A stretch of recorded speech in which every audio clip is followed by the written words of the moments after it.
The idea of UFOs and aliens is something that's been around since ancient times. Evidence of this can be seen in ancient cave drawings, which depict UFOs long before humankind was able to fly. Sightings are reported worldwide every day, and chances are you yourself, or someone you know, has had some sort of experience with UFOs.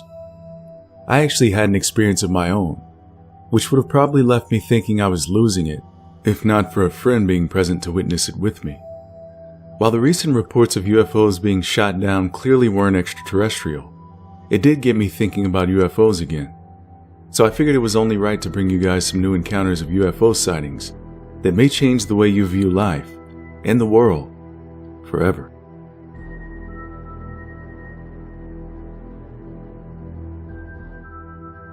Three friends were on their way home from an INXS concert in Pittsburgh when they encountered a ball of light sweeping a very bright beam of light over the dark road and its surroundings. They promptly pulled over, and two of them exited the car so they could get a better look. The third friend remained in the car, screaming. Though the light resembled a helicopter search beam, there was no hint of any craft or body emitting the beam, even when it faced away from them. Furthermore, the whole scene was completely silent. They quickly returned to the car when the beam drew closer, and it suddenly darted away and disappeared into the night. When they resumed their journey, the radio played static before cutting out completely. We heard a commentator say, "Further evidence that there is life on Mars," and then it went back to static, the witness reported.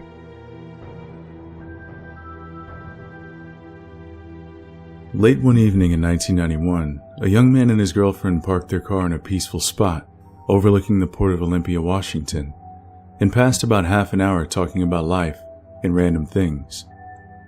Suddenly, what they thought was one abnormally bright star split into a sphere comprising roughly 20 points of light. Much like a Haberman sphere expands, I found out many years later what a Haberman sphere is, and just about crapped myself the first time I saw one in motion, because its movement looked so similar, the witness noted. It rotated rapidly before contracting back into a single bright light. That light then glowed red and spit out 5 identical red lights, one by one, which pulsated in a synchronized manner as they flew through the sky in a straight line, and eventually vanished. The witness actually managed to capture video footage of the event, but the camera only showed a blank screen with a few strange flickering, whitish dots on it that seemed to come and go. I'm hard-pressed, after seeing it, to believe it to be anything of known terrestrial technology, he wrote. I have resigned to the likelihood that I'll never know what it was at all.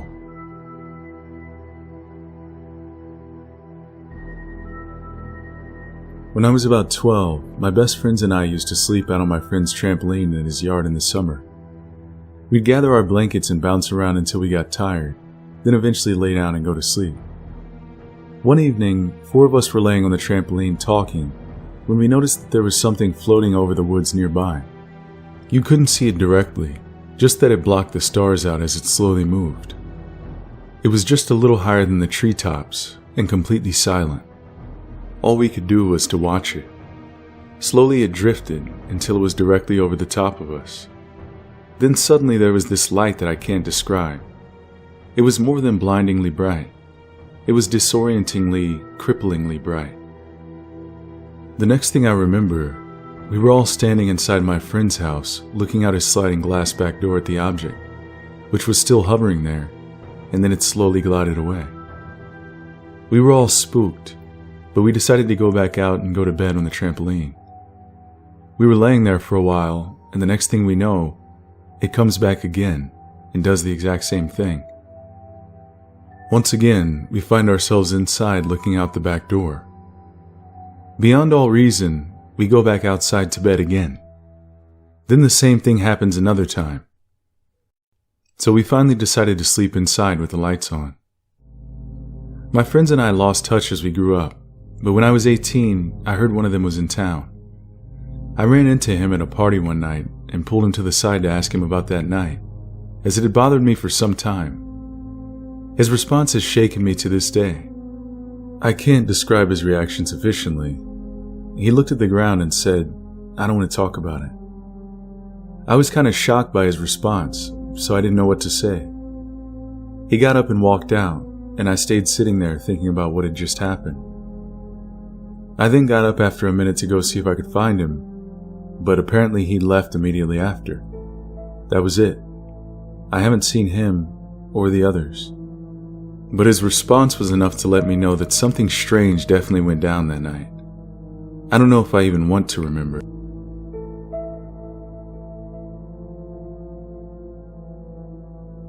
This is my father's story. It happened in 1982 while my father was stationed on a military base in New Brunswick. One night, my father's best friend and his girlfriend left just after dark to go see Tron at a movie theater. About an hour later, the friend and his girlfriend were back on the base. The car pulled in, and my father immediately noticed that it was damaged pretty badly and covered in several different colors of paint. He asked them what had happened, why they hadn't gone to the movie.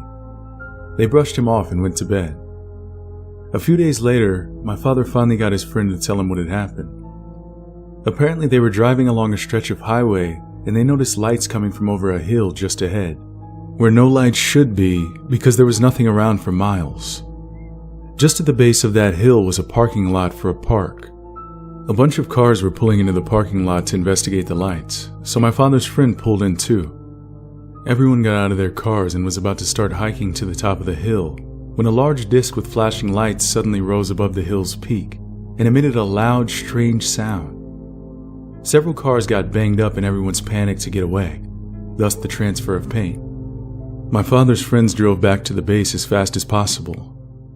A few days later, men in black suits showed up on the base looking for people. They talked to my father's friend and then sent him on his way.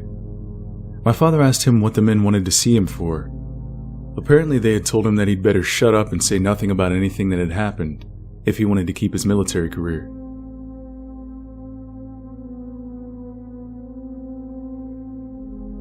My family and I were driving home from a friend's dinner party. We set off at around 10 p.m. for what should have been a 15-minute drive home. There was myself, my wife in the front, and my 3 sons in the back of the car. We were driving near a UASF base in the southeast of England on a long, straight piece of road when there was an incredible flash that my wife and I noticed, and it seemed to wake up one of my elder sons in the back. He was about 12 at the time. Something, I have no idea what, flew with absolute silence over the car. I saw it, my wife saw it, and my son in the back who was awakened by the flash saw it. Something flew right over us so close that you could touch it, and it was big. We got home and discussed it, and concluded that the flash must have been a flare from the USAF base, and the large object that flew over us may very well have been a Eurasian eagle owl. One had been spotted in this area. We promptly forgot it. Fast forward just over a decade.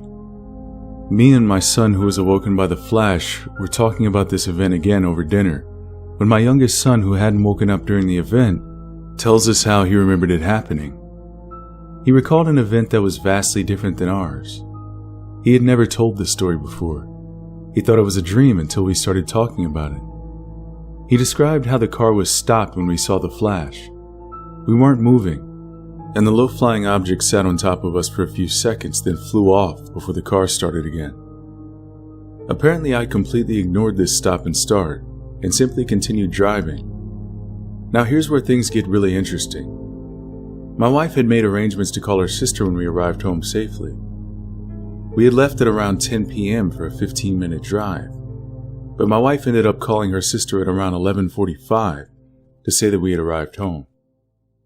I have no idea what happened that night. I was completely sober. My youngest son insists that something very odd happened. My wife is adamant that it took us 90 minutes to make a 15-minute drive, and her sister backs this up. I may never know what happened that night, and to be honest, I'm not sure that I want to.